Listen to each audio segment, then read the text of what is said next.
Hello everyone, and a very warm welcome to the Territory of Cinema channel. Please make sure to subscribe to the channel and give this video a like. Today we are going to discuss the movie Hotel Transylvania from 2012.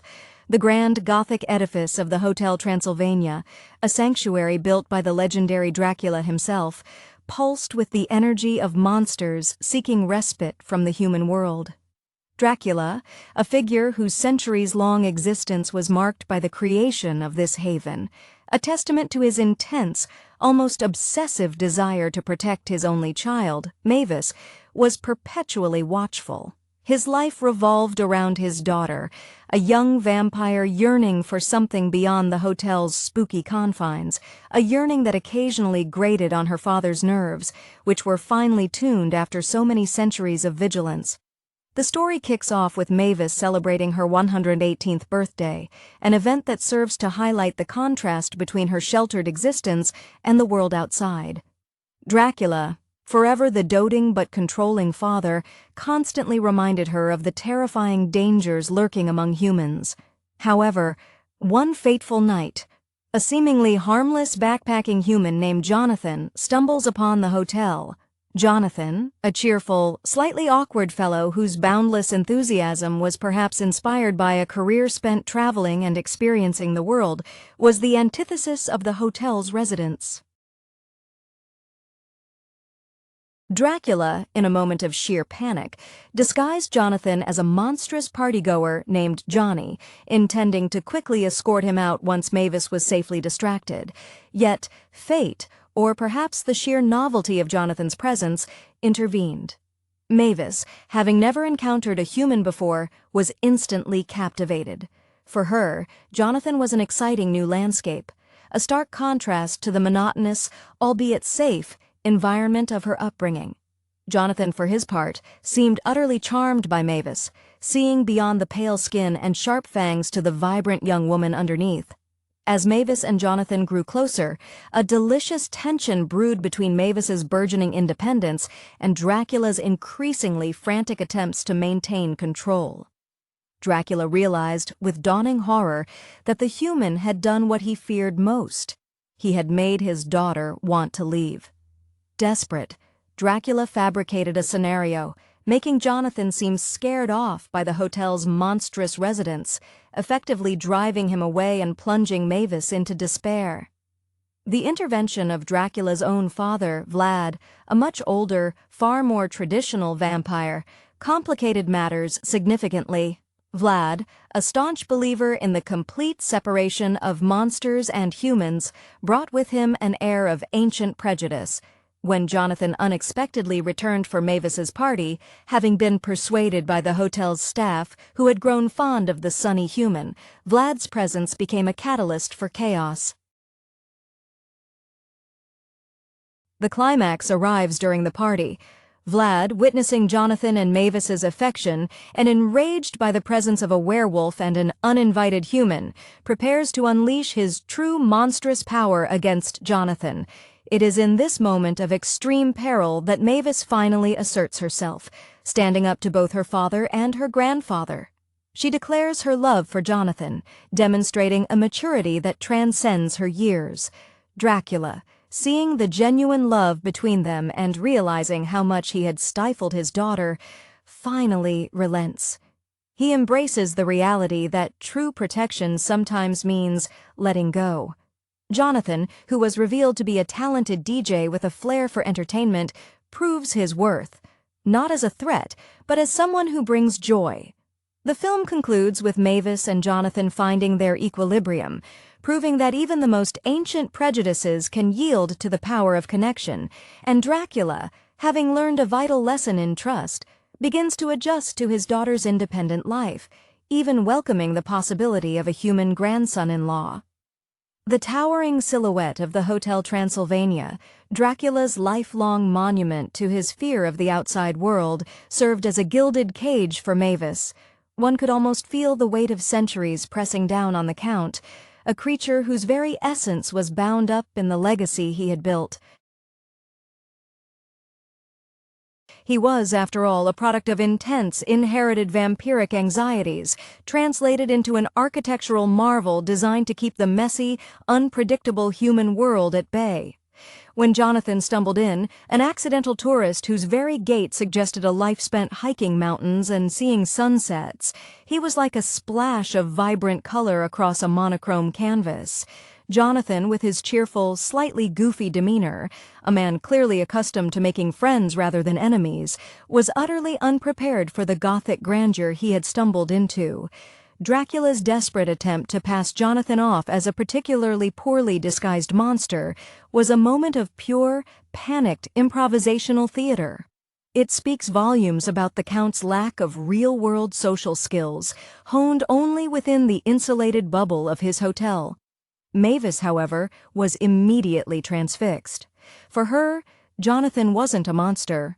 He was an open book, a representation of the boundless experiences her father had always forbidden. Her attraction was immediate and profound, fueled by a deep, almost aching curiosity.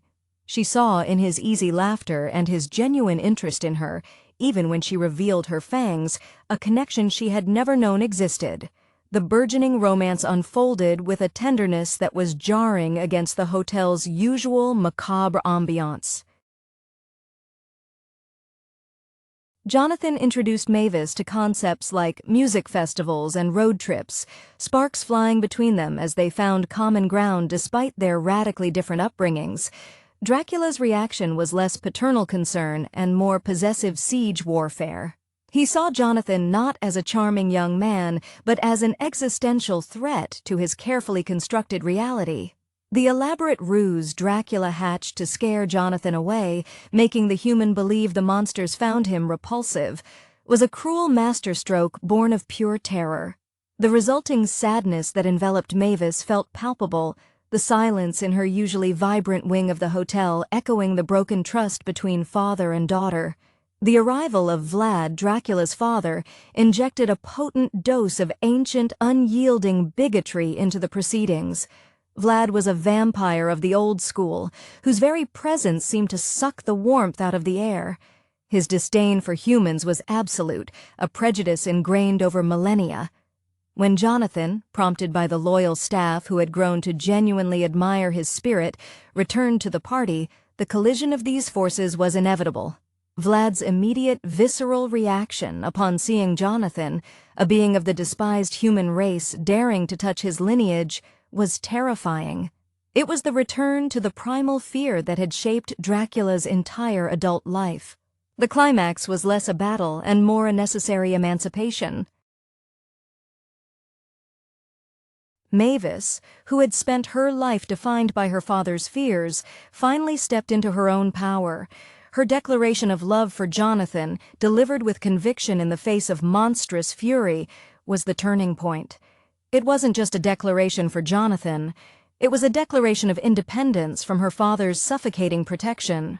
Dracula, witnessing the depth of Mavis's happiness and the undeniable sincerity of Jonathan, who, let us not forget, proved himself quite the crowd-pleaser with his DJ skills, bringing a modern, joyful energy to the monster celebration, was forced to confront his own folly.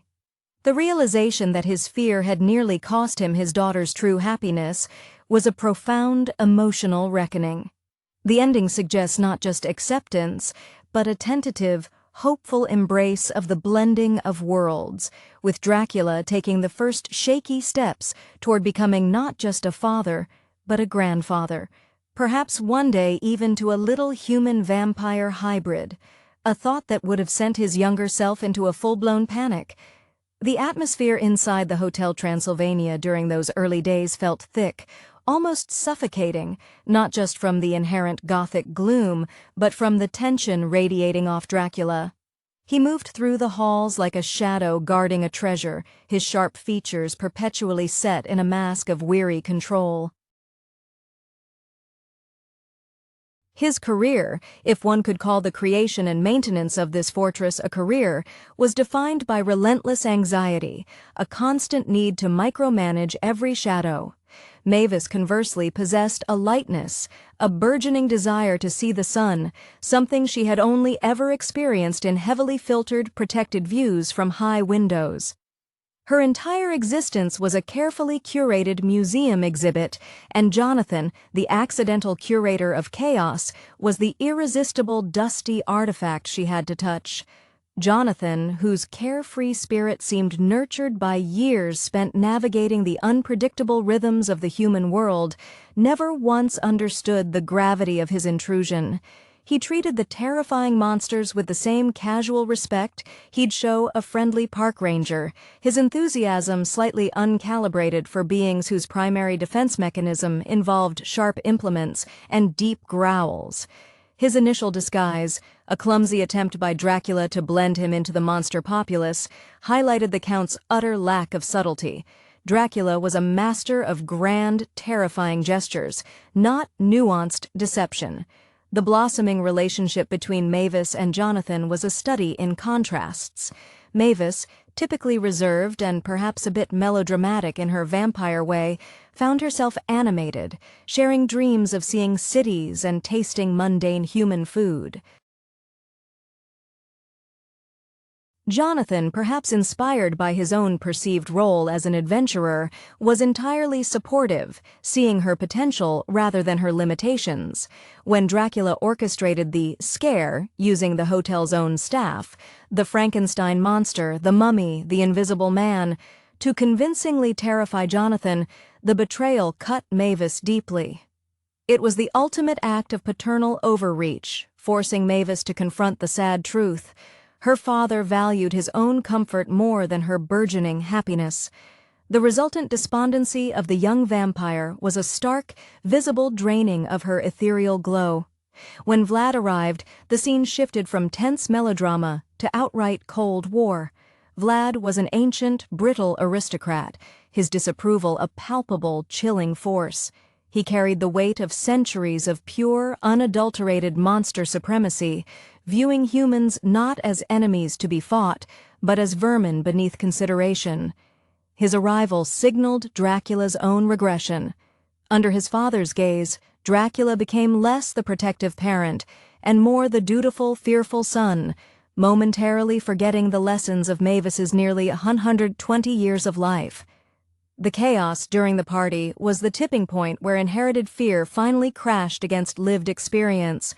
Vlad's immediate decision to attack Jonathan upon realizing he was human was swift and terrifyingly absolute. This was the moment Mavis's growth, catalyzed by genuine affection, superseded her upbringing. Stepping between her monstrous grandfather and the man she loved was an act requiring more courage than any solitary flight or imagined confrontation with the surface world. She chose connection over convention. Dracula's subsequent capitulation was slow but visible. The tension draining from his shoulders as he watched his daughter claim her own agency was the most significant transformation in the entire hotel. Jonathan, the unlikely catalyst, proved his worth beyond merely being a romantic interest. His buoyant energy, particularly his unexpected skill as a DJ, symbolized the fresh, vibrant future Mavis desired. The film gently closes on the beginning of a new era, one where Dracula must learn to manage the anxiety of in-laws who might wear sweaters instead of capes, a far more complex challenge than simply hiding from humans. The immediate aftermath of the confrontation saw a delicate thawing in the glacial tension between the generations. Dracula, humbled and momentarily exhausted by the emotional expenditure, watched as Mavis and Jonathan shared a quiet moment amidst the now celebratory chaos of the party. Jonathan, recovering quickly from the near-fatal encounter with Vlad's fury, proved his worth not through monstrous strength, but through simple, genuine human kindness toward the flustered monsters.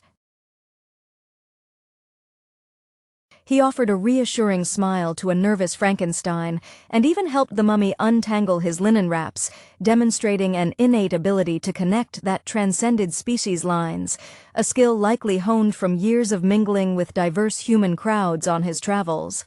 Mavis, basking in the relief of self-assertion, was practically radiant. The oppressive grayness that had clung to her while living under her father's rigid control had vanished, replaced by a vibrant, almost dizzying happiness. She was no longer just Dracula's daughter. She was an independent creature beginning to chart her own course. The staff, who had secretly rooted for the sweet human since his arrival, finding his novelty refreshing compared to the repetitive routines of monster life, buzzed with quiet approval. Even a previously skeptical eunuch, the Invisible Man, who had initially been most concerned about the security breach, was seen giving Jonathan a subtle, appreciative nod after the DJ set concluded. Vlad, however, remained the immovable object of ancient prejudice. Though he refrained from further overt aggression, his departure was marked by icy silence and a pointed refusal to acknowledge Jonathan's existence. His parting words to Dracula were laced with thinly veiled disappointment, a heavy familial expectation that the Count would soon realize the folly of embracing the softness of human connection. This lingering disapproval presented Dracula with his next long-term challenge, navigating the expectations of his lineage while honoring the needs of his daughter. It was clear that while the immediate danger had passed, the cultural divide remained a deep fissure.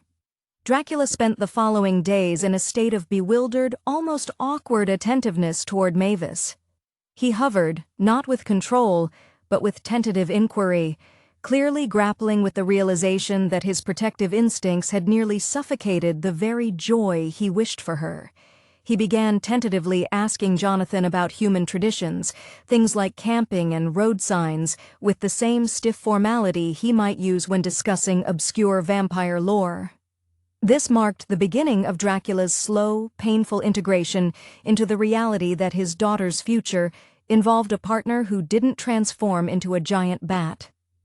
The story closes not on a grand final battle, but on the quiet, domestic challenge of compromise, hinting at future adventures where Dracula would have to trade his towering castle for a minivan, perhaps, or at least learn to tolerate a slightly brighter color palette in Mavis's new living space.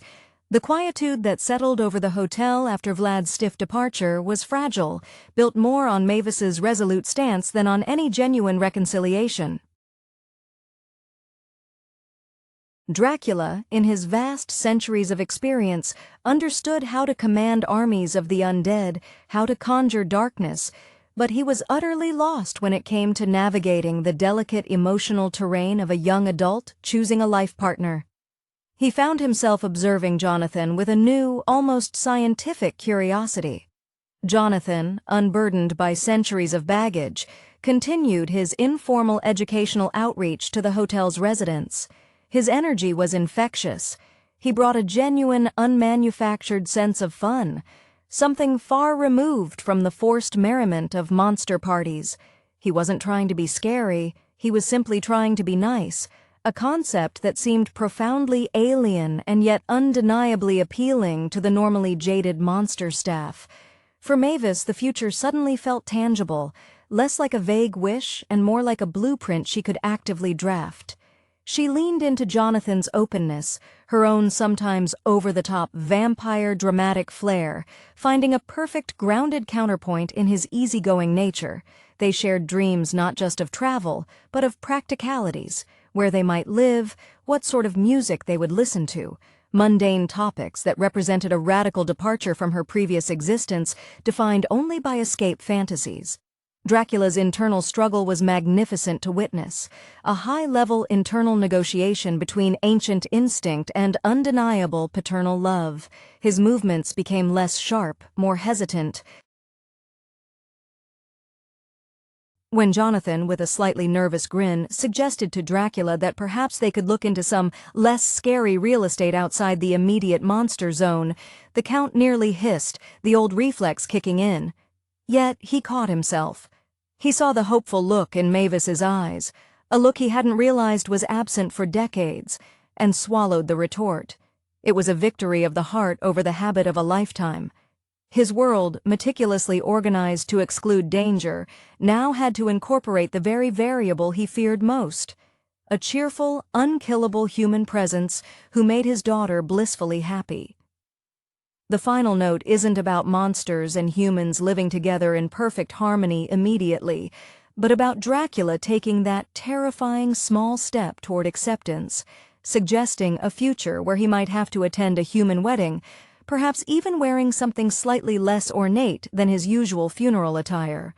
The true measure of Dracula's transformation was revealed not in grand pronouncements, but in small, awkward gestures that followed the party's resolution. He began to treat Jonathan less like a plague carrier and more like an incredibly strange, overly enthusiastic relative who had somehow won Mavis's heart. The Count, whose public persona relied on the terrifying certainty of his power, now wrestled with uncertainty. He found himself monitoring Jonathan's human habits with the same intensity he once reserved for monitoring the moonlight, though this time the scrutiny was laced with a burgeoning, if reluctant, curiosity. He'd watch Jonathan effortlessly make a sandwich, a mundane act that seemed imbued with an alien, sunlit magic, and wonder how such simplicity could breed such happiness in his daughter. Jonathan, ever the optimist, took these small concessions as massive victories. He understood that gaining the Count's approval wasn't about winning a fight, it was about outlasting centuries of ingrained fear. He didn't try to change Dracula's core nature, but rather demonstrated day by day that his presence didn't erode the foundations of the hotel, but perhaps added a new, unexpectedly cheerful wing. His burgeoning career as a high-energy party DJ was proof of concept. He could bring excitement without bringing doom. The most telling scene occurred when Mavis tentatively suggested they take a short trip to see some of the human sights Jonathan had described. A scenic overlook, Mavis called it, a term that made Dracula twitch. Instead of immediately conjuring an elaborate barrier of gargoyles or faking an urgent monster emergency, Dracula paused. He looked at Mavis, her face alight with a hope that hadn't been there before Jonathan, and then glanced at the beaming human. He didn't agree instantly, of course. That would be too easy for a creature defined by resistance. Instead, he sighed, a long, rattling sound that suggested the immense effort required to defy his own nature, and muttered something about needing to check the weather patterns for supernatural interference. It was the vampire equivalent of saying, "I suppose we could try it, but I reserve the right to complain bitterly." This tentative agreement, born of surrendered control, signaled the true end of his reign of protective terror. The future, once a dark, predictable cavern, was now illuminated by the uncertain yet thrilling prospect of a family that might occasionally share vacation slides featuring beaches instead of crypts. The tentative peace settled over the cobblestones of the hotel grounds, a quiet that felt almost unnatural after the explosive drama.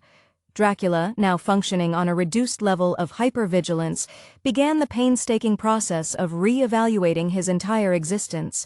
His former mission, absolute insulation, was clearly obsolete. He started spending time in the hotel's grand library, not to pore over ancient treaties on monster security, but to grudgingly read travel guides Jonathan had left lying around.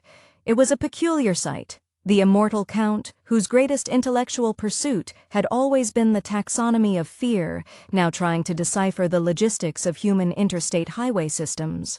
Jonathan, sensing the subtle shift in the atmosphere, became an unofficial ambassador of normalcy. He didn't push Dracula, understanding that one cannot rush the deprogramming of a 1,000-year-old fear response.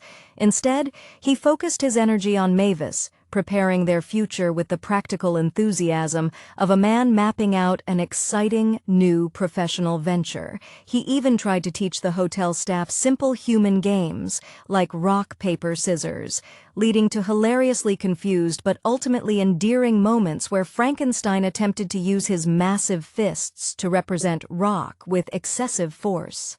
Mavis noticed her father's efforts, however clumsy. She observed him actually asking Jonathan about his family background, not to vet them for vampire weakness, but to understand the context of the man she loved. This small exchange of personal history was monumental. Dracula was finally acknowledging that Jonathan was more than just a symbol of the outside world. He was a person with roots, connections, and, most worryingly for the Count, a decent sense of rhythm that often made him tap his foot during dull moments. The underlying thread of conflict, however, remained anchored by Vlad's lingering disapproval. Rumors filtered back to the hotel, whispers carried by bats and traveling spirits, that Vlad was grumbling about the dilution of the monster pedigree. This pressure forced Dracula to make a conscious public choice.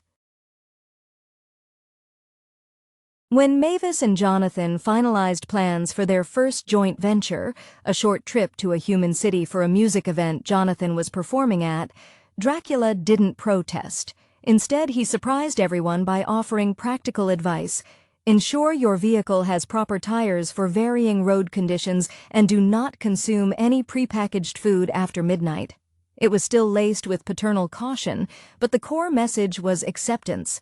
The Count, the architect of isolation, was now actively facilitating his daughter's immersion into the world he once deemed lethal. The greatest success for Dracula wasn't stopping Jonathan, but realizing that his daughter's strength, forged in his protective shadow, was now enough to face the light. The palpable tension around the hotel finally began to dissipate, replaced by the strange, slightly awkward energy of a family learning new rules. Dracula, in his attempts to connect with Jonathan, often resorted to the only methods of communication he truly understood: detailed pronouncements and thinly veiled warnings. He once spent an entire evening meticulously explaining the optimal altitude for avoiding commercial aircraft, genuinely believing this knowledge was vital for Jonathan's safety during their planned trip. Jonathan, bless his oblivious human heart, simply nodded along, thinking it was just fascinating, eccentric vampire trivia, utterly missing the underlying plea for him to reconsider the entire endeavor. Mavis became the essential bridge. She translated her father's fear into manageable advice, and Jonathan's enthusiasm into concrete plans that didn't involve immediate mortal peril. Her role shifted from sheltered daughter to empowered young woman, managing two very different, yet equally important men in her life. She found a wry humor in navigating their differences, a necessary shield against the residual stress of her upbringing. Watching her father try to feign interest in Jonathan's DJ equipment, a collection of flashing lights and wires that Dracula clearly suspected of being covert human surveillance gear, was, for Mavis, a sign of profound progress. The staff, meanwhile, fully embraced Jonathan. They saw him not as a threat, but as an injection of needed novelty into their timeless existence. Frank, the Frankenstein monster, found a kindred spirit in Jonathan's unpretentious acceptance, especially when Jonathan complimented his stitching quality. Murray the Mummy, tired of ancient burial rituals, started asking Jonathan about modern archaeological techniques, hoping for new ways to avoid unraveling. Their collective endorsement gave Dracula a silent, if reluctant, minority vote in favor of the human. The anticipation for the trip served as a low-grade stress test for the Count. He obsessed over packing lists. Mavis needed her custom-made UV-proof travel cape, and Jonathan needed... Well, Dracula wasn't sure what a human needed, so he packed an overly large quantity of garlic bread just in case. The final moment before they departed was significant. Dracula didn't give his usual grand, dramatic farewell. Instead, he simply gave Mavis a brief, intense hug, looked Jonathan square in the eye, and said, with a tone that bordered on resignation, "Be back before the third full moon." It was a concession that acknowledged their autonomy while still attempting to place a very long, very supernatural leash on the timeline. This small gesture, devoid of thunder and lightning, spoke volumes about a father finally learning the quiet power of letting go. The departure of Mavis and Jonathan marked an era of strange, monastic quiet within the Hotel Transylvania. Dracula, accustomed to the constant thrum of monstrous activity or the high-stakes management of his daughter's every move, found the silence unnerving. He paced the grand lobby, his cape seeming heavier than usual, not from malice, but from the sheer unfamiliarity of unassigned worry. His internal monologue, usually a monologue of protective strategy, was now a broken record of potential catastrophes. Did they check the tire pressure? Are there too many humans at this music event? Will Jonathan expose Mavis to substandard gluten? Jonathan, in his element on the human road, sent back infrequent but enthusiastic updates. These missives, often highly stylized photos featuring Mavis smiling in front of an inappropriately bright billboard or standing next to a truly enormous sandwich, were the only things keeping the Count from launching a full-scale transatlantic aerial search and rescue mission.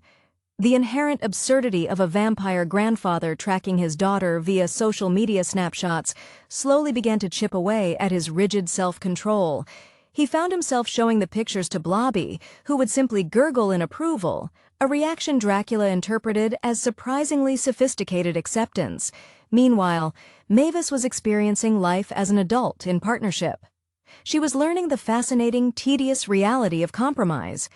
Jonathan's spontaneous nature clashed gently with her inherited penchant for planning, leading to minor skirmishes over itinerary flexibility, all of which they resolved over lukewarm coffee, a beverage Mavis now tried with surprising frequency. Much to the horror of the hotel's traditionalists, she was discovering that human life wasn't just terrifying, it was complex, requiring negotiation rather than transformation. The staff, relieved of the constant, oppressive surveillance of their boss, utilized the opportunity for minor self-improvement projects. Frank began experimenting with self-sewing patches, while Griffin, the Invisible Man, spent hours in the hotel's gymnasium, practicing the difficult art of being seen occasionally, a subtle nod to his burgeoning acceptance that blending in might sometimes mean being visible. They were all, in their own monstrous ways, benefiting from the relaxed atmosphere created by Mavis's newfound happiness. Dracula's most significant internal shift occurred when he realized he was bored without direct intervention. The void left by Mavis's absence forced him to look inward, not outward. He began tending to the hotel's neglected conservatory, a space filled with ancient, moody flora. It was a solitary activity, allowing him to reflect on the centuries he had spent focused solely on defense. He understood with a pang of regret that felt almost human that he had mistaken control for love. His legacy was not just the hotel, but the happiness of the child who now had the courage to leave it. When the first postcard arrived, a slightly smudged image of Jonathan holding up a very large, very sticky carnival prize, Dracula didn't immediately try to analyze the danger. He simply pinned it carefully on the bulletin board, right next to the emergency protocols, marking the moment where his ancient fear finally ceded a small, important piece of territory to hope. The brief return of Mavis and Jonathan, culminating in their departure for the music event, left an indelible mark on the Count's routine. Dracula now carried a strange sort of anticipation, a feeling utterly foreign to his usual state of perpetual readiness for disaster. He had always valued the predictable ebb and flow of the monster nightlife. Now he waited for the unpredictable chaos of the human day. He found himself lingering near the grand, stained-glass windows, a habit he'd previously scorned as too human and exposed. He was looking for a glimpse of the road, not anticipating an invasion, but hoping for a sign of safe return. Jonathan, true to his enthusiastic nature, used the trip as an opportunity to subtly integrate more human elements into their shared life. He'd bring back small, seemingly insignificant souvenirs, a cheap, brightly colored plastic toy, a cassette tape of obscure human music, presenting them to Mavis with the reverence one might reserve for ancient artifacts.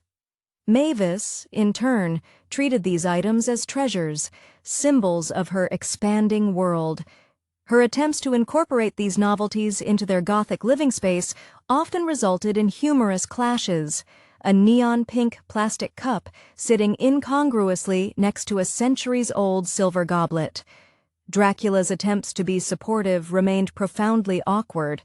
When Jonathan called to discuss their return date, Dracula launched into a detailed analysis of bat migration patterns near the city limits, which he framed as a necessary environmental assessment for their arrival flight path. Jonathan, with his characteristic patience, simply thanked him for the tip, completely failing to detect the desperate plea for continued vigilance wrapped within the meteorological jargon. This failure to communicate his deep-seated anxiety through subtle intimidation forced Dracula into an uncomfortable honesty, albeit one heavily disguised. The most profound evolution was Mavis's newfound confidence in addressing her father. She spoke to him now with the gentle firmness of an equal, rather than the deferential tone of a sheltered child. She didn't argue against his fears. She simply presented her reality as an accepted, non-negotiable truth. When Dracula expressed concern about the city's pollution levels, Mavis calmly countered by showing him a photo of herself laughing in the middle of a crowd, her skin looking remarkably healthy. She had absorbed the lessons of independence, and her happiness was the strongest shield against his ingrained paranoia. As the deadline for their return approached, Dracula performed one final, almost ritualistic act of surrender. He didn't clean the guest rooms himself, that was beneath account, but he instructed the staff to polish the silver, lay out the finest, darkest linens, and even reluctantly allowed the gremlin groundskeepers to trim the thorny rosebushes bordering the driveway, a concession to aesthetic appeal over defensive entanglement. This preparation wasn't for defense, it was preparation for hosting.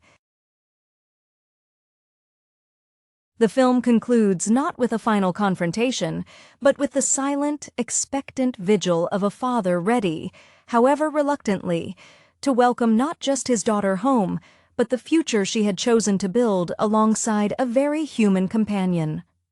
The reunion, when it finally happened, lacked the dramatic fanfare Dracula might have staged for a less significant event. There was no thunderclap announcing their arrival, just the mundane sound of a slightly dusty minivan pulling up to the grand porte-cochere.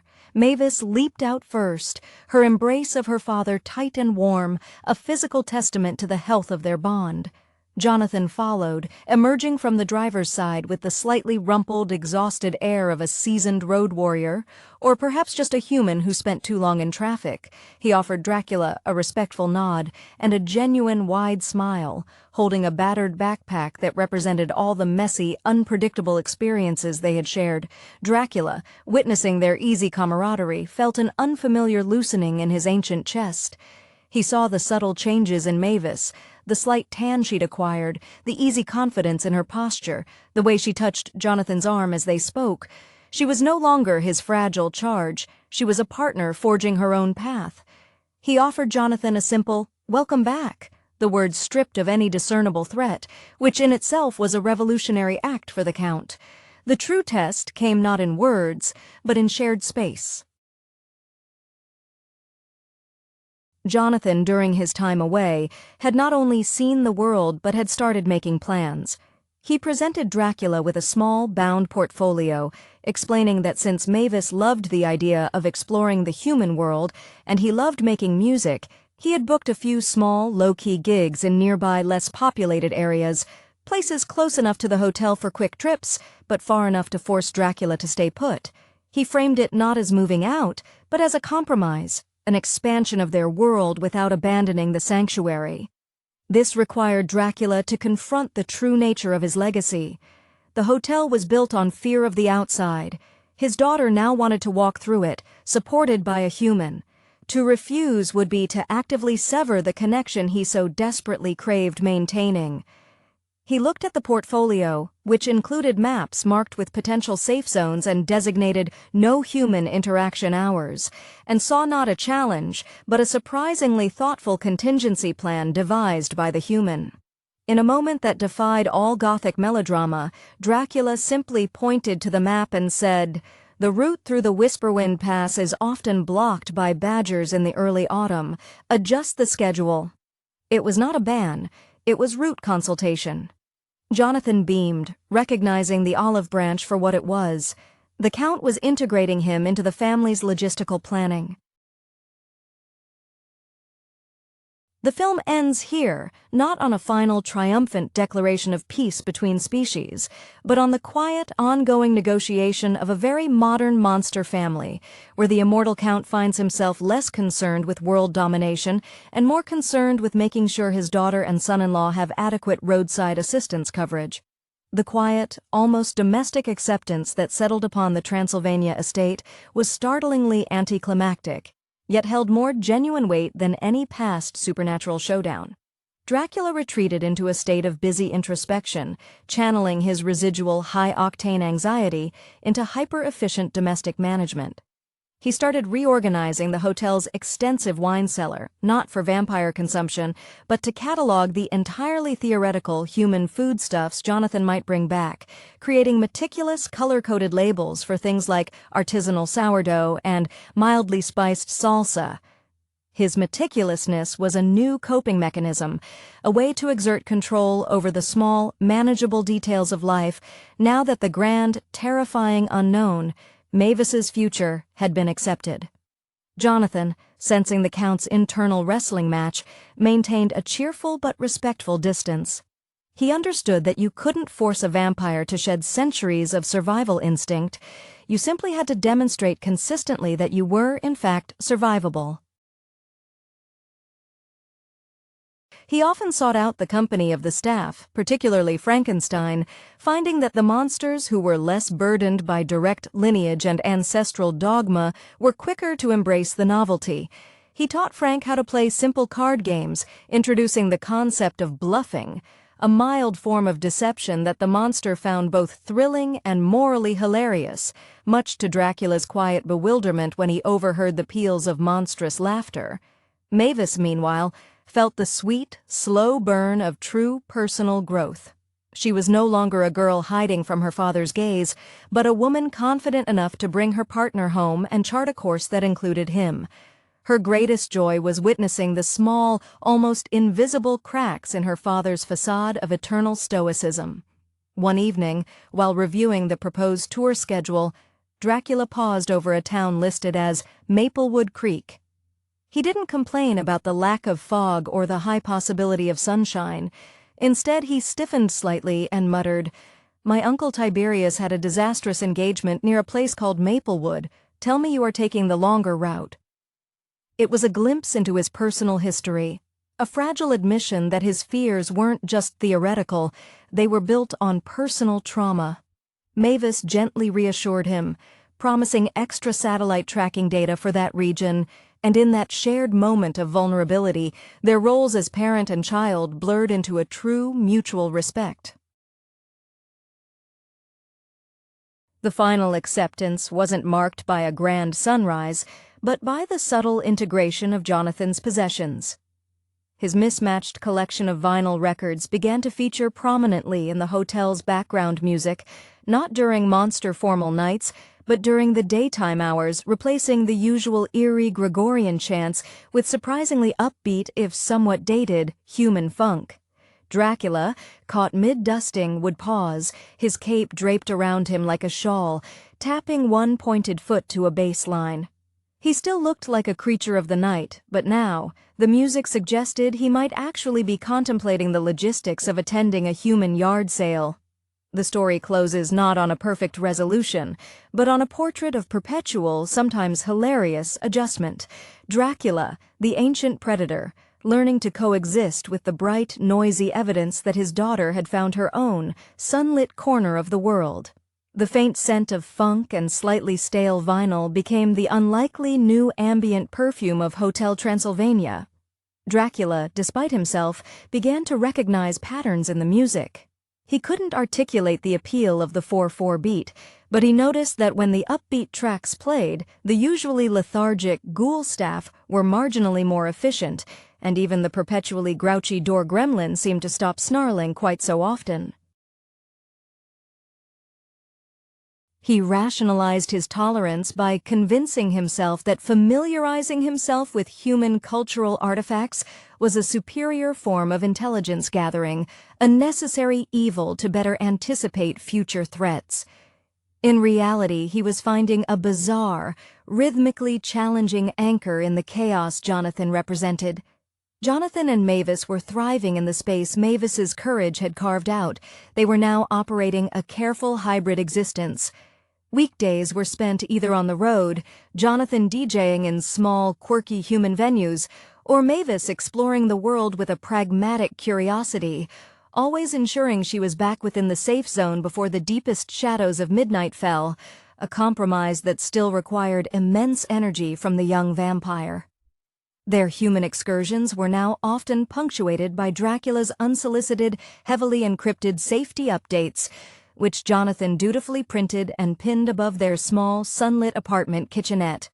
One afternoon, as Dracula was attempting to decipher a complex wiring diagram Jonathan had left behind, mistaking a subwoofer for some kind of arcane communication device, Dracula's sister, Val, made an unscheduled visit.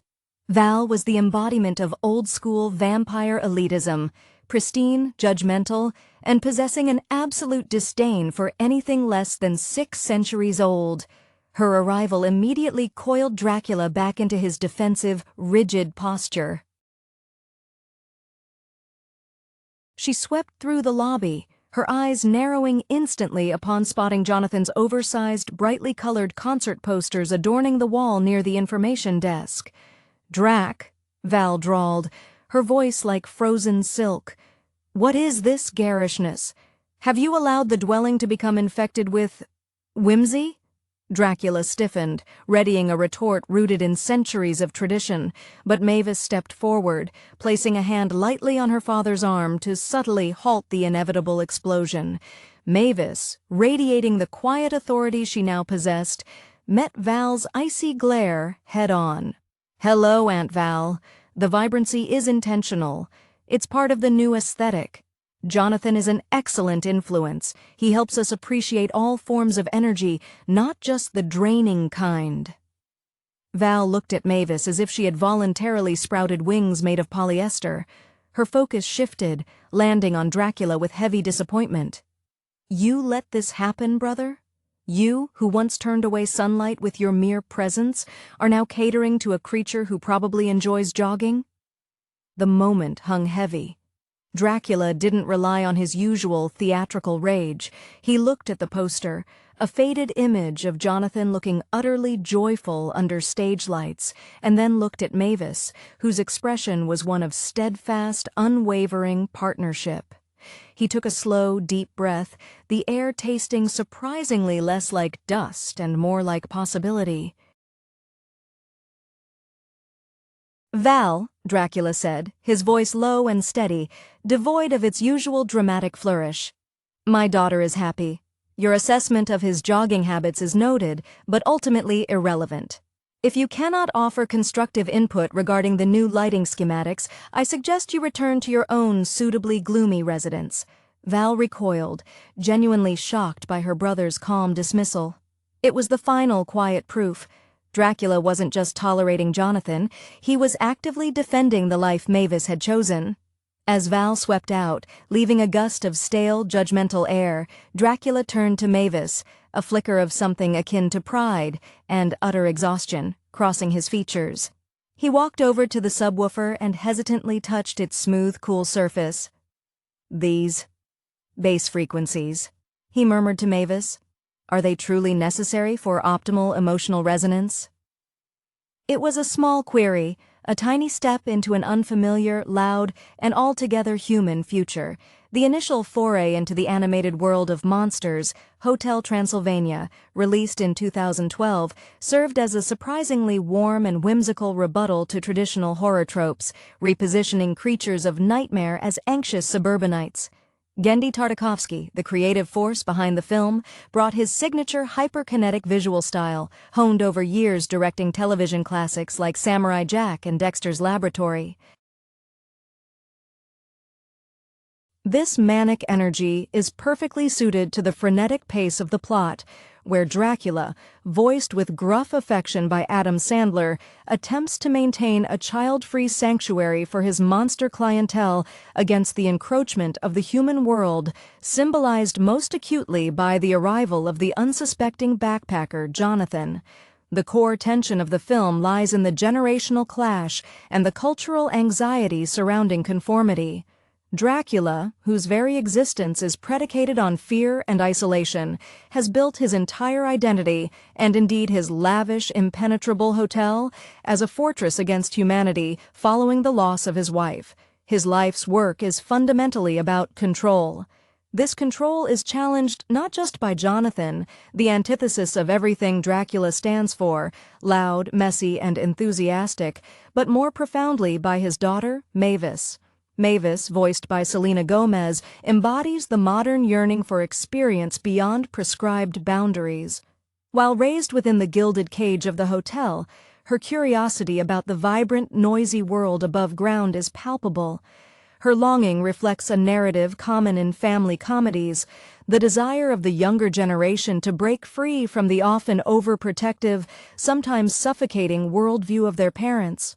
The entire premise hinges on Dracula's desperate attempt to shield Mavis from the dangers of humanity, a fear rooted deeply in his past trauma. The ensemble cast is a masterclass in visual gag delivery, each iconic monster, from Frankenstein, voiced by Seth Rogen, whose anxieties mirror Dracula's paternal concerns in a more comical, sensitive vein, to the Mummy Murray and the Invisible Man, serving as both a comedic foil and a representation of different facets of monster identity.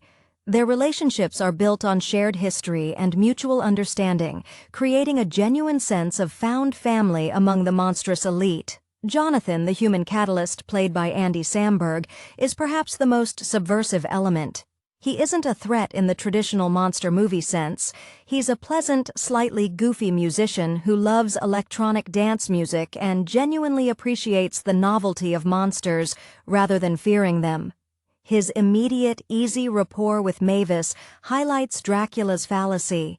The monsters have made themselves more monstrous through isolation than humanity ever could have made them through persecution. Tartakovsky ensures the animation supports the emotional beats. When Dracula is panicking, the environment seems to warp and bend around him. When Mavis and Jonathan connect, the lighting softens, adopting warmer human hues that contrast sharply with the Gothic severity of the hotel's architecture. This visual language is crucial, serving as a constant reminder that the battle isn't against external forces, but internal prejudice. Ultimately, Hotel Transylvania is a story about parental letting go. Dracula's journey is one of realizing that true protection doesn't mean preventing life from happening, but trusting the resilience of those he loves. The film finds its warmth when Dracula finally accepts Jonathan, not by fully embracing humanity, but by accepting that his daughter can navigate both worlds. It concludes not with the eradication of fear, but with the integration of difference, setting a template for sequels that would continue to explore the often hilarious complications of blending the supernatural and the mundane. The true heart of the film, beneath the rapid-fire visual jokes and the surprisingly sophisticated character animation, is the portrait of a patriarch paralyzed by grief. Adam Sandler's vocal performance imbues Dracula with a specific kind of overbearing, melodramatic angst that perfectly suits the character's decades spent stewing in self-imposed isolation. His obsession with keeping the hotel a human-free zone stems directly from the memory of his late wife, Martha, a memory that is invoked with a poignant, though brief, flashback sequence showing the idyllic, vibrant life they once shared before the human world shattered it. This trauma transforms Dracula from a simple cartoon villain into a protective, albeit deeply flawed, single father whose love manifests as suffocating restriction. Mavis, conversely, is painted as the emerging modern woman, eager to shed the dark cloak of inherited fear. Selena Gomez captures the slight petulance mixed with genuine yearning of a teenager desperate for authentic experience. Her attempts to secretly venture out, often involving slapstick near disasters with her own clumsy attempts at flight or maneuvering, underscore her inherent difference from her father's rigid expectations. She doesn't want to be a monster defined by hiding. She wants to be an individual defined by experience. The dynamic with Jonathan serves as the essential friction point. Jonathan, the human element, functions almost as a walking ray of sunshine, whose defining characteristic is an unironic, infectious enthusiasm for life. Andy Samberg channels this energy, making Jonathan loud and slightly annoying to Dracula, yet utterly charming to Mavis. He represents the chaotic, unpredictable beauty that Dracula tried so hard to eliminate from his daughter's world.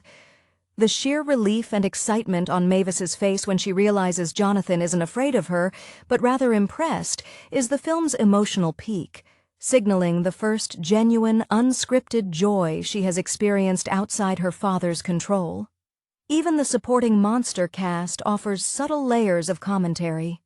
Frankenstein's endearing naivete and general clumsiness, often voiced with a gentle sincerity by Seth Rogen, provide a necessary contrast to Dracula's iron will.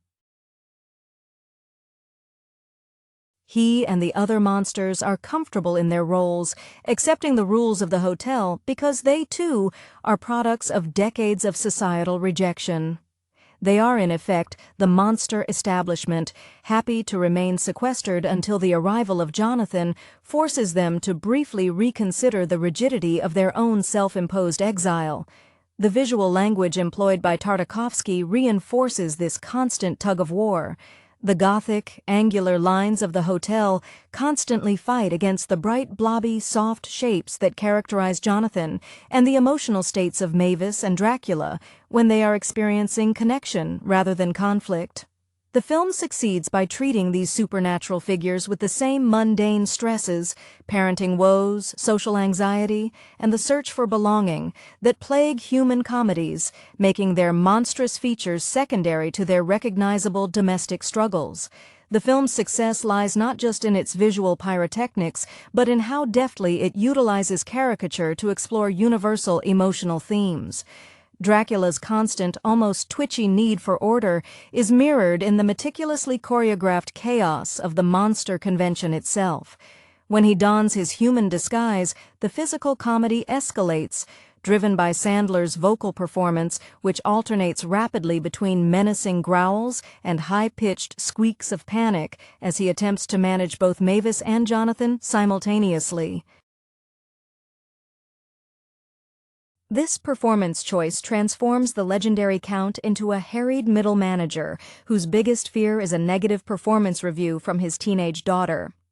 Mavis's burgeoning romance with Jonathan is treated with a delightful awkwardness that rings true to first love. Her initial attempts to impress him, such as trying to mimic his human dancing, resulting in exaggerated jerky movements, highlight her inexperience with genuine social interaction outside the curated environment of the hotel. She is not just curious about the human world, she is enamored with the idea of normalcy, of being unremarkable, something her sheltered existence has forbidden. Jonathan, the unwitting disruptor, possesses an unforced charisma that is key to overcoming Dracula's defenses. He is the embodiment of the spontaneous creative spirit. His passion for music, though presented as the antithesis of Dracula's traditional gloom, is presented as an innocent joy rather than a dangerous influence. When he reveals his DJ skills, the visual contrast between the pounding, colorful beats he generates and the dusty, baroque surroundings of the hotel is striking. This moment is crucial because it shows the monsters not running in terror, but tentatively engaging with something new, a hesitant acceptance fueled by Mavis's clear delight. Furthermore, the secondary characters provide essential texture to the narrative's commentary on prejudice.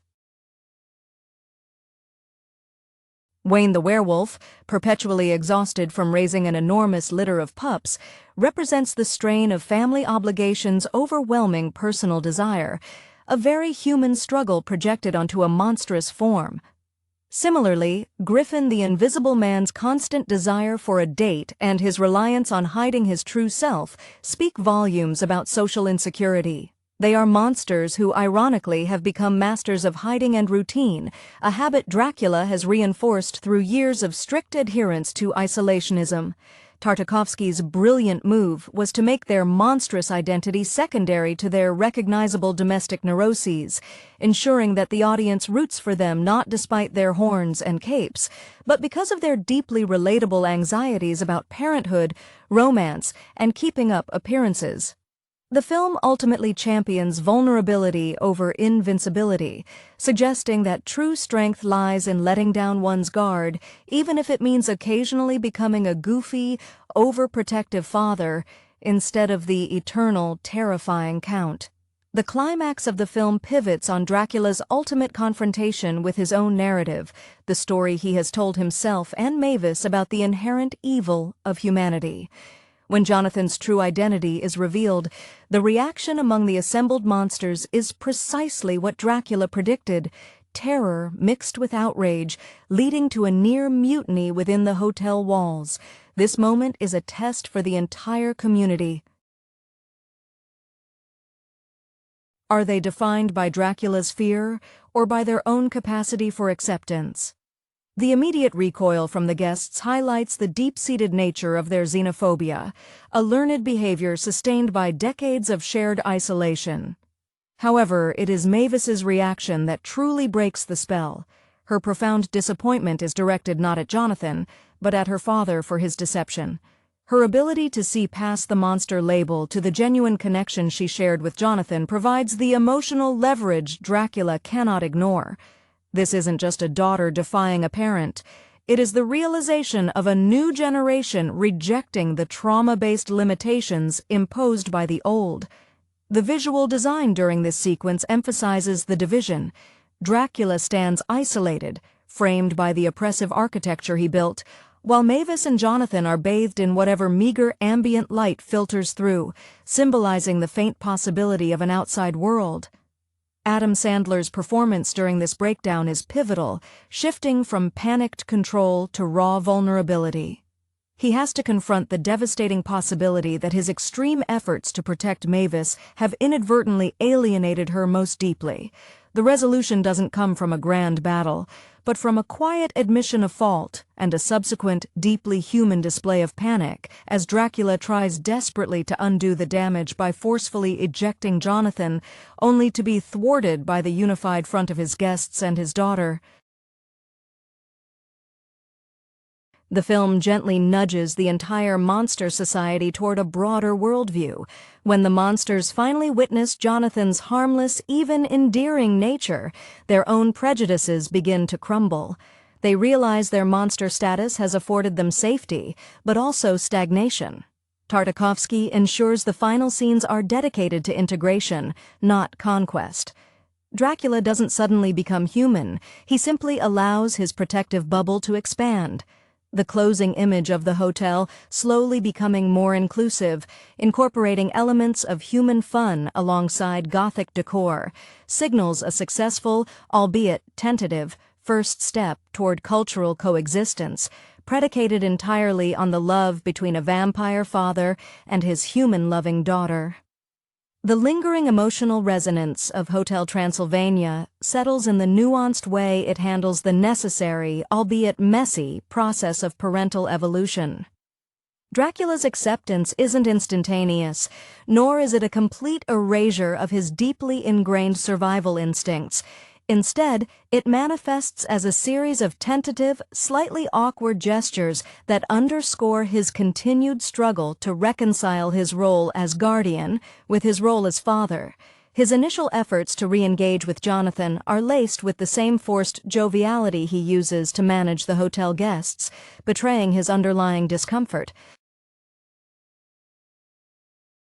He attempts to monster-eyes Jonathan, dressing him in a cape or insisting on specific monster etiquette, a desperate, failing attempt to fit the human into the framework he understands, rather than adapting the framework itself. Mavis acts as the gentle but firm catalyst for this change.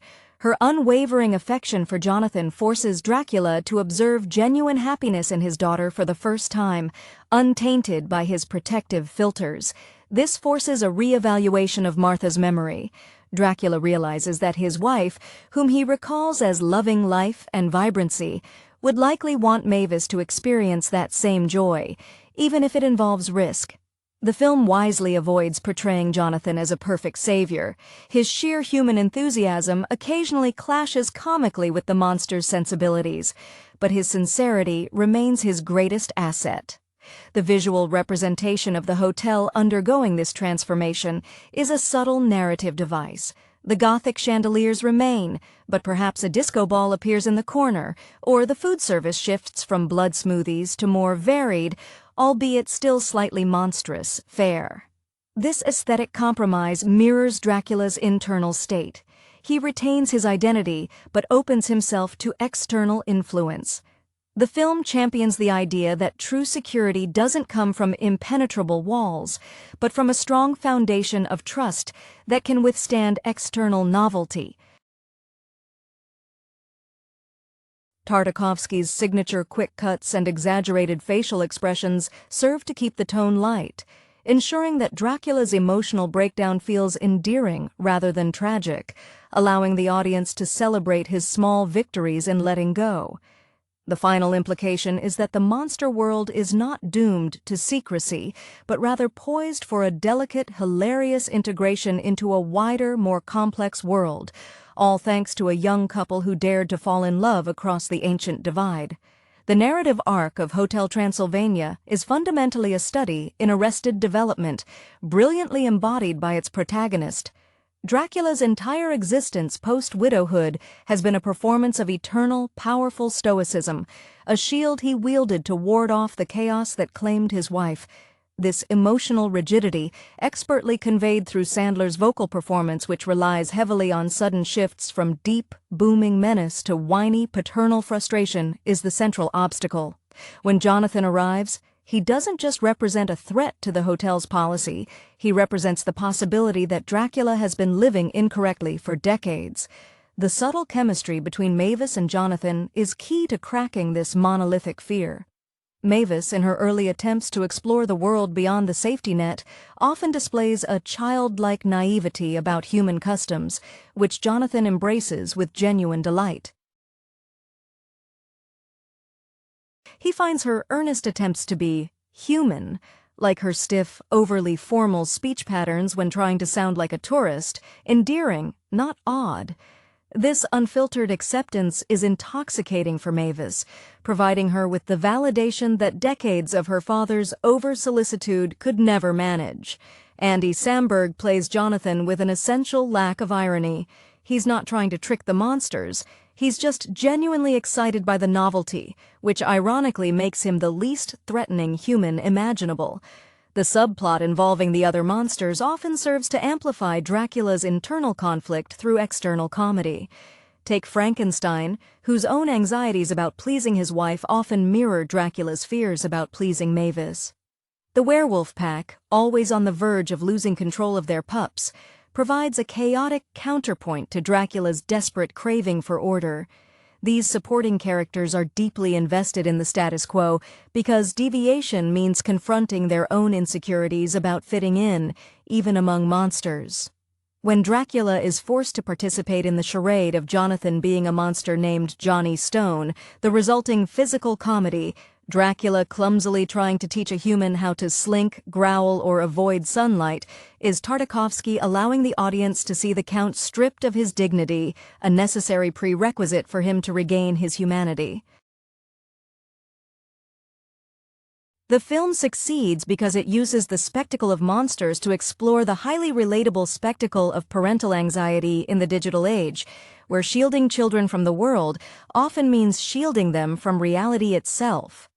The resolution of the central conflict hinges not just on Mavis choosing Jonathan, but on the monsters themselves actively participating in the deception, a testament to their own subtle yearning for something beyond the confines of the hotel's established dogma. When Dracula finally orchestrates the disastrous monsterizing of Jonathan, intending to scare him off, The resulting failure is a collective one. The scene where the disguised Jonathan attempts to perform a monstrous roar, producing only a weak squeak, is a moment of pure shared vulnerability. The other guests, who initially egg on Dracula, find themselves complicit in the facade. This complicity suggests that their loyalty to the Count is based more on habit and comfort than unwavering belief in his philosophy of absolute segregation. Selena Gomez's portrayal of Mavis shines brightest when she shifts from naive excitement to mature confrontation. Her ultimate rejection of her father's lie is delivered with the quiet authority of someone who has finally understood the true cost of inherited trauma. She communicates that she doesn't just want freedom, she wants honesty from the person she trusts most. This forces Dracula into a moment of profound emotional reckoning, away from the audience of his peers and his daughter. His brief, solitary meltdown, a flurry of panicked movements in his opulent yet suffocating chambers, is perhaps the closest the film comes to traditional Gothic horror, depicting a creature utterly undone by the failure of his own meticulously constructed reality. The stylistic choices throughout the final act powerfully reinforce the theme of integration. The color palette, which has remained largely dark blues, purples, and deep crimsons, begins to incorporate warmer yellows and oranges as Jonathan and Mavis share their crucial moments. Even the background music subtly shifts. The orchestral doom that often accompanies Dracula's schemes gives way to more upbeat, slightly whimsical melodies when Mavis is happy. This isn't just a happy ending, it's a visual and auditory statement that the world doesn't end when fear is momentarily suspended. The film wisely concludes by showing Dracula's tentative embrace of his new son-in-law through a shared, albeit awkward activity, perhaps a very hesitant attempt at dancing or celebrating, demonstrating that love requires active participation, even when it means accepting the introduction of something as alien as human joy into the heart of Transylvania. The legacy left by this first film is that the scariest thing isn't the unknown human, but the familiar monster who refuses to grow. The narrative arc, particularly in its denouement, pivots on the idea that fear is contagious, but so too is genuine connection. Dracula's ultimate capitulation is facilitated less by a sudden philosophical epiphany and more by the overwhelming empirical evidence presented by Mavis's happiness. He is forced to witness, firsthand, the positive impact of Jonathan on his daughter's spirit, an impact that outweighs the abstract, inherited dangers he has preached for centuries. This transformation is beautifully encapsulated in the visual shorthand of the hotel's grand hall during the party sequence. The monstrous guests, who moments before were prepared to riot over the presence of one human, find themselves awkwardly participating in a human celebration, attempting to mimic dance moves or tentatively sampling human food.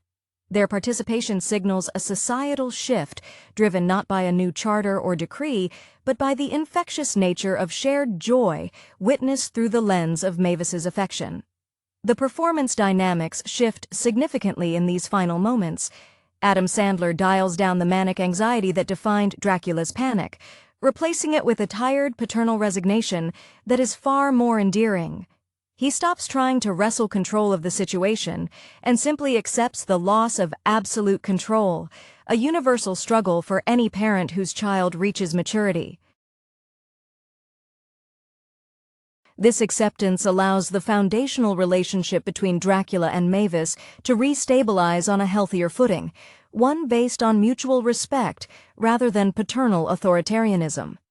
Mavis gains agency, and Dracula regains a more genuine connection with his child, unburdened by the necessity of constant surveillance.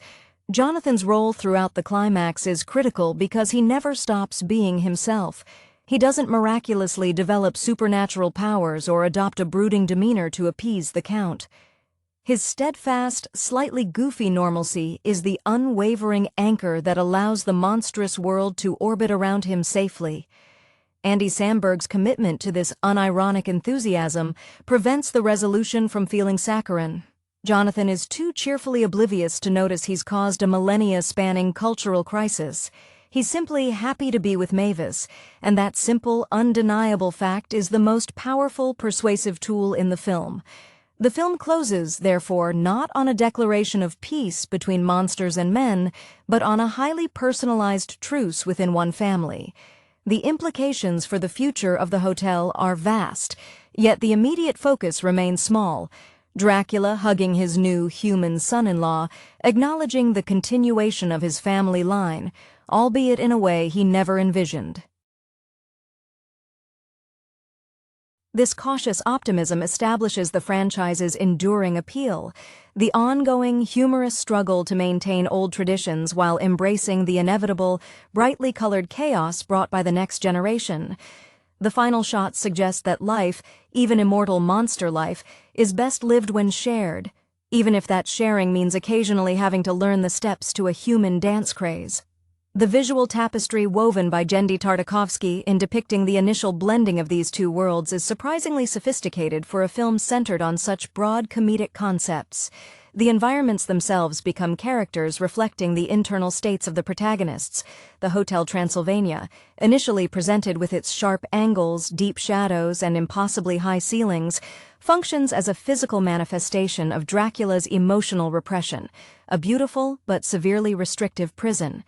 When Jonathan enters, his presence introduces vibrant, almost jarringly modern colors, bright oranges from his backpack, vivid blues from his attire, and the pulsating, almost neon glow of his electronic music equipment that refuse to be absorbed by the gothic gloom. This clash is most poignantly captured during Mavis and Jonathan's secret nighttime flight. As they soar over the human world, a landscape rendered in soft, warm blues and greens, suggesting peace and possibility, the camera pulls back, momentarily freeing Mavis from the oppressive visual weight of the hotel. It's a breath of fresh air translated directly to the screen.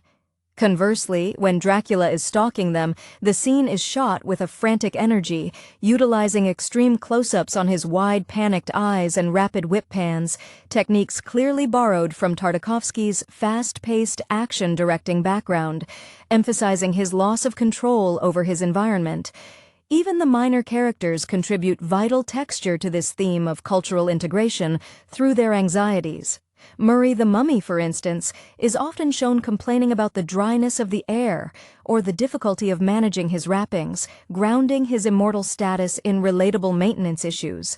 This humanization of the legendary figures is key. Their monstrosity is merely superficial packaging for very relatable insecurities about aging, parenting, and social acceptance. The decision to have the monsters, who live in perpetual fear of discovery, be the ones engaging in profound social prejudice against the lone human highlights the film's central, ironic observation. Isolation breeds a different kind of monstrosity than persecution ever could. The film champions the idea that true bravery isn't defying humans out in the world, but daring to be vulnerable within your own established community, a lesson Dracula learns only by witnessing his daughter's radiant, uninhibited joy in the company of the perceived enemy. The film's masterful deployment of caricature is what allows such heavy thematic material, generational trauma, cultural xenophobia, and the fear of change, to be delivered with such energetic lightness. The monsters, despite their supernatural power, are rendered utterly pedestrian in their domestic neuroses. Consider the Frankenstein monster, whose physical construction should suggest brute force, yet he is portrayed as overwhelmingly sensitive, constantly seeking reassurance from Dracula about his relationship status or his monstrous parenting skills. Seth Rogen's vocal delivery imbues him with a constant, endearing awkwardness that contrasts sharply with the mythological gravitas of his appearance. He is the perfect sounding board for Dracula's own overthinking. If Frankenstein worries about his bolts rusting, Dracula worries about Mavis's future happiness. Similarly, the Wolfman, Wayne, serves as a potent, albeit hilarious symbol of parental burnout. His constant exhaustion, evidenced by his inability to keep track of his numerous offspring, grounds the supernatural setting in the recognizable reality of large families. He represents the monster who perhaps gave up the fight against the human world long ago, choosing instead the manageable, albeit exhausting routine of domesticity within the safety of the hotel. These characters solidify the idea that the hotel is less a fortress against external threats and more a bubble of comfortable stagnation where personal growth is sacrificed for guaranteed security. When Jonathan bursts onto the scene, his very existence disrupts this carefully curated comfort. His unself-conscious joy, exemplified by his immediate enthusiastic appreciation for the bizarre decor and his willingness to jump into any situation with complete abandon, acts as an irritant to Dracula, but a tonic to the younger Mavis. He is the embodiment of the unplanned event, the variable that Dracula's entire existence is designed to eliminate, the comedy derived from Dracula's frantic attempts to manage Jonathan, forcing him into a poorly fitting costume or attempting to coach him on monster etiquette, is a direct metaphor for the Count's attempts to micromanage his daughter's life. He is trying to teach the messy, unpredictable human how to adhere to a script that Mavis herself is already trying to tear up. The film suggests that the most terrifying thing Dracula can face is not a pitchfork-wielding mob, but the prospect of his daughter choosing a path he cannot dictate or control. The film skillfully uses the juxtaposition of the ancient and the aggressively modern to underscore its themes of resistance to change. Dracula, whose very identity is steeped in centuries of Gothic tradition, the cloaked figure, the cold castle, the avoidance of sunlight, is fundamentally terrified of the ephemeral. Jonathan, however, is a creature of the now. His reliance on a backpack, his infectious enthusiasm for electronic dance music, and his generally carefree, slightly disorganized demeanor represent a cultural fluency that is utterly foreign and threatening to the Count. This cultural gulf is played for maximum comedic effect, particularly when Dracula attempts to police Jonathan's behavior. The scene where Dracula tries to teach Jonathan how to properly lurch or whisper menacingly is a brilliant inversion of the mentor-protege dynamic. The immortal teacher is utterly baffled by the simple, joyful fluidity of the modern human spirit. Mavis acts as the bridge, drawn irresistibly to Jonathan's authenticity. Her upbringing has conditioned her to associate brightness, noise, and human interaction with danger. Yet when she experiences it firsthand through Jonathan, those associations fail spectacularly. Selena Gomez portrays Mavis's awakening with a subtle transition from restless boredom to genuine, radiant curiosity. Her initial interactions with Jonathan are tinged with fear, quickly replaced by fascination as she realizes his humanity doesn't equate to hostility, but rather to a different, warmer kind of enthusiasm. This emotional shift allows the audience to root for her choice, viewing her desire to leave the hotel not as youthful rebellion, but as a necessary act of self-preservation against emotional suffocation. The underlying success of Hotel Transylvania lies in its refusal to let the monsters remain terrifying. They are simply a very insular, very anxious social circle. Their fear of humanity has curdled into a profound social anxiety about maintaining their insulated lifestyle. When the truth about Jonathan is revealed, the collective panic of the guests, the gasps, the recoiling, the immediate urge to flee or attack, demonstrates that their self-imposed exile has created a community wholly incapable of nuanced social engagement.